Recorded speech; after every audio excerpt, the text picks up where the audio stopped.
বৈশাখ মাসের তথা বাংলা বছরের প্রথম দিনটিকে কেন্দ্র করে লেখা একটি কবিতা। এই কবিতায় একটি জীবন দর্শনের চিত্র তুলে ধরা হয়েছে। কবিতার শিরোনাম পয়লা বৈশাখ। আজ পয়লা বৈশাখ, বাংলা বছরের প্রথম দিন।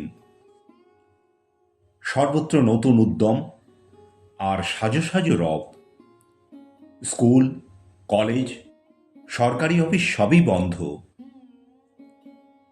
নতুন বছরকে উদ্দেশ্য করে পাড়ার ক্লাবে নাচ, গান, আবৃত্তির আসর বসবে সন্ধ্যেতে। বাজারে গঞ্জে দোকানগুলো সেজে উঠেছে ফুল, ধূপের ধোঁয়া আর আলোর রোশনায়ে। ব্যবসার উন্নতি কামনা করে ব্যবসায়ীরা ব্যস্ত রয়েছে সিদ্ধিদাতা গণেশের পুজোয়। সারা বছরের হিসেব নিকেশ সেরে খোলা হয়েছে হিসেবের নতুন খাতা। এই উপলক্ষে খরিদ্দারদের জানানো হয়েছে আমন্ত্রণ।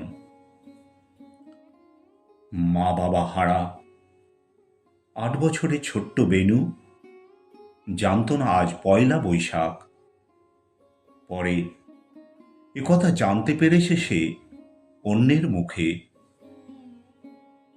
কোনো জায়গায় খাবার পায়নি বলে গত 2 দিন ধরে খেতে পায়নি সে পেট পুড়ে। আজ দোকানে দোকানে পুজো হবে, সেখানে গেলে পেট পুড়ে প্রসাদ খেতে পাবে। এই জন্য দুপুরে বেরিয়ে পড়েছে সে বাজারের উদ্দেশ্যে। কিন্তু খাবার পায়নি কোনো দোকানে। কিছু নগদ পয়সা পেয়েছে, তা দিয়েই একটি পাউরুটি কিনে খেয়েছে। বিকেলে খরিদ্দারদের ভিড় দেখতে পেল একটি দোকানে। ভাবল খাবার খেতে পাবে সেখানে। নানা রকম ভালো ভালো পোশাক পরে খরিদ্দারেরা আসছে। কিছুক্ষণ পরে নতুন ক্যালেন্ডার আর মিষ্টির প্যাকেট নিয়ে ফিরে যাচ্ছে। বেনু খাবার চাইল তাদের কাছে, কিন্তু কেউই খাবার দিল না তাকে। তখন গোধূলি লগ্ন, সূর্য পশ্চিম আকাশে অস্তমিত। দিনের আলো ক্রমশ ক্ষীণ হয়ে আসছে। এক ভদ্রলোক তার স্ত্রী ও 8 বছরের ছেলে অপুকে নিয়ে দোকান থেকে বেরিয়ে আসছে। হাতে একটি বড় ব্যাগ। ব্যাগে কি আছে বেনুর জানা নেই সেটা, কিন্তু ছেলেটির হাতে আছে একটি মিষ্টির প্যাকেট। বেনু ফ্যাল ফ্যাল করে তাকিয়ে আছে সেদিকে। অপু দেখল সবাই সুন্দর সুন্দর পোশাক পরে দোকানে আসছে যাচ্ছে, আর এই ছেলেটি একটি নোংরা ছেঁড়া পোশাক পরে ম্লান মুখে দোকানের বাইরে রাস্তায় দাঁড়িয়ে আছে। অপু জিজ্ঞেস করল তাকে, তুমি মিষ্টির প্যাকেট পাওনি? বেনু বলল, না, আমাকে কেউ মিষ্টি দেয়নি।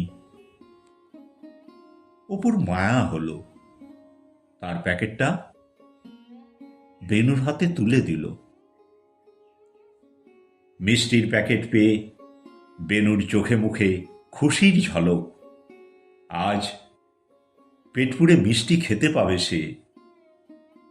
উল্লসিত বেনু খুব খুশি হয়ে সেখান থেকে দৌড়ে চলে গেল। ভদ্রমহিলা তার ছেলেকে বলল, অপু, এ তুমি কি করলে? তোমার মিষ্টির প্যাকেটটা ছেলেটিকে দিয়ে দিলে? অপু বলল, কেন মা? ছেলেটি একটিও মিষ্টি পায়নি। মুখ ম্লান করে এখানে দাঁড়িয়েছিল। মনে হয় সে কিছু খেতে পায়নি। দেখলে না, মিষ্টির প্যাকেটটা পেয়ে খুব খুশি হয়ে এখান থেকে দৌড়ে চলে গেল।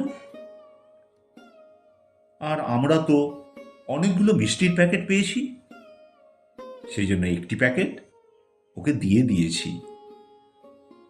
মা, আমি কি কোনো ভুল করেছি? অপুর বাবা বলল, তুমি কোনো ভুল করনি অপু। যেটা আমাদের করার দরকার ছিল সেটা তুমি করে দিয়েছ। তুমি যা করেছ একদম সঠিক করেছ।